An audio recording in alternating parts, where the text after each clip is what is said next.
I got a few requests to talk about the 351 Winchester, the self-loader, or the auto-loader, whatever you want to call it. So I haven't been posting a lot of videos, and I thought now would be just a good time to talk about the rifle and the cartridge itself. So I'll talk about the cartridge, and I'll go over the rifle a little bit.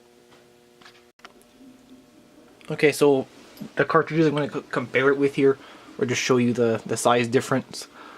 The camera could just keep a focus on the rounds themselves. So here, the first one in line here to the left is a 351, then that's a 45, 44 Magnum, and then a common 30-30. So I just put these here for a size difference. I mean, you can see the little stubby rounds. The 351 and the 30-30, both really popular deer cartridges. At least the 351 was back in the day when this rifle came out and when the cartridge itself came out. So it has 180 grain, usually a soft point with a round nose. Compared to a 30-30, I mean, you could get 150, 160 to 170 is pretty much the max in a 30-30. But I mean, a 351, you won't get as much range out of it, and probably a bigger arc as you're shooting it, since the bullet weight to powder ratio is a bit off compared to 30-30. But I'm sure with modern day powders and stuff, you could fix that somehow. I mean, with a little bit of load testing, nothing is really impossible. Also, keep in mind that these are nickel steel barrels in these rifles, meaning that they're made for smokeless powder, but you still need to respect the pressure limits. They're not completely modern, if I could say, barrels and rifles. The technology in those days wasn't up to par with what we have today. So yeah, I mean, 30-30, 351, both great deer cartridges. I'm sure the 351 has more force of impact, or muzzle energy, I guess you could say. But the range and the arc while shooting it, probably not great for long distances. Okay, so now for the rifle itself. These things were pretty much, I guess you could say, like revolutionary, because they're semi-auto. I mean, the police forces, the law enforcement, pretty much adopted these as they came out. But the military also used them. I've read stories and on the forums and stuff, people talk about these, that fighter pilots back in the day would sometimes carry these. They'd put a sling on them, and it was a still pretty lightweight rifle to shoot out of the planes with, or even if you crashed and went down, at least you had a rifle with you.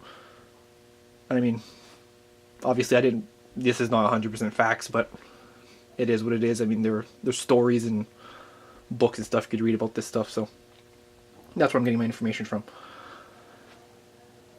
So yeah, the police and the army, the military, they had these. I've been told that mine, if you could see here, the top receiver, because this is a split receiver. On this gun there's two receivers, the top and bottom. The top on mine is blued and the bottom isn't. That's because the top one for mine was made in 1910, I think. The bottom was in 1907. So it lost a bit of bluing. That being said, I looked on forums and I went to a lot of gun shows and asked people why that would be, and they say it's because it was most likely a law enforcement gun. So this was probably at a police station at the time. So like they do today, I mean, top receiver, let's say, malfunctions, one of the springs break or something, they'll slap it together with another random lower receiver that works fine, and then you have a perfectly working rifle. So that when the time came to sell these, they pretty much ran armories, assembled them back together, and just sold them to the highest bidder, I guess. So that's why I have two serial numbers. My top serial number starts in the 23,000s, and the bottom one from 1907 is 5,000. So a pretty big difference there. The mags, I have a 5-round mag. Pretty much all you'd see these are 5-rounders. The law enforcement and militaries would have 10-rounders. The only difference between, obviously now these days, getting a 5 and 10 round is the price. If you could find any of them under $100 or $120, it's a pretty good price.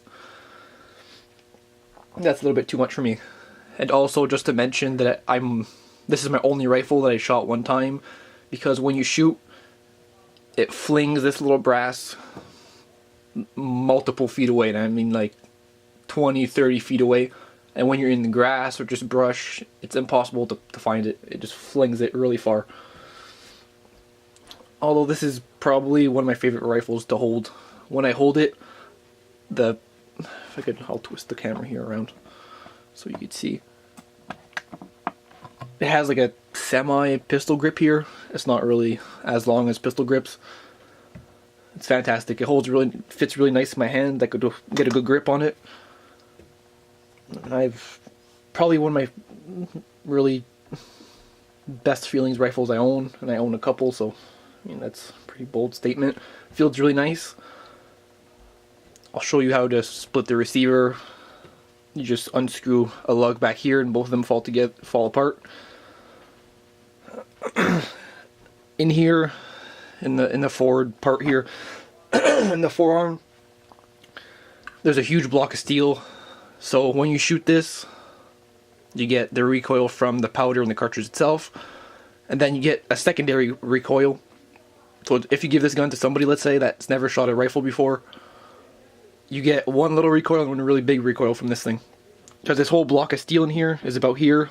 That recoils back, ejecting the cartridge and chambering another one in. So, I mean, the man who thought about this is a genius, really, because it's one heck of a rifle. And the sights on here are just standard, like semi-buckhorn, except the V in it, the V notch is crazy wide, so it's pretty hard to hit anything. So I'll just show you real quick how it cocks and stuff like that. Okay, so you take your mag. You have your little bullet here. You take it. If I could do this on camera. Yeah, the springs in here aren't very well used. I never really shot this thing before. I try to keep it oiled up in the safe though. So yeah, this is in here, and then you just slide it in there. But I'm going to take the cartridge out to do that because I'm in the house and I don't feel like blasting a hole through my wall. So, cartridge out. Let's try to slide it in here. Clips in. So here, the trigger is on safe, it's locked. Click this button here. Now it's unlocked. Well, I'll slap it back on safe. If you haven't seen how these work, this is your whole cocking arm mechanism thing. So this is how you chamber around. Keep in mind you have to move this massive piece of steel in here, and there's a huge spring in here. So, I'm trying to do this with one hand. There, you push this in, try to flip the rifle over, chamber's open, you let it go, let this in the front go. That massive chunk of steel just slaps the bolt back into place. So then, once that's done, click your safety off, and then you can shoot. Pretty simple rifle to work, but I mean, like I said, the mechanism in here is crazy. Whoever thought about this? So to take it apart, I'm pretty sure, honestly, I've taken this thing apart like 5 times, so I'm not too sure what I'm doing. I don't think it matters if the mag is in it, but I'll take it out. So yeah, the mag, push the mag in here. This is a mag release, this little latch here. Try to work around the camera here. So yeah, you just push it down, take your little mag out. You take this screw here, which is supposed to unscrew. Oh no, okay, yeah. There's a little button here. It's like a little screw safety. You twist it. If I can get a good grip on it around the camera, there you go. Just twist this while pressing on the little button. And that should do it. There you go. And the rifle just snaps in half. Yeah, I only had to unscrew the screw a little bit more, like a quarter turn, but there you go. So that's what the bottom receiver looks like. So you see if you could focus on it.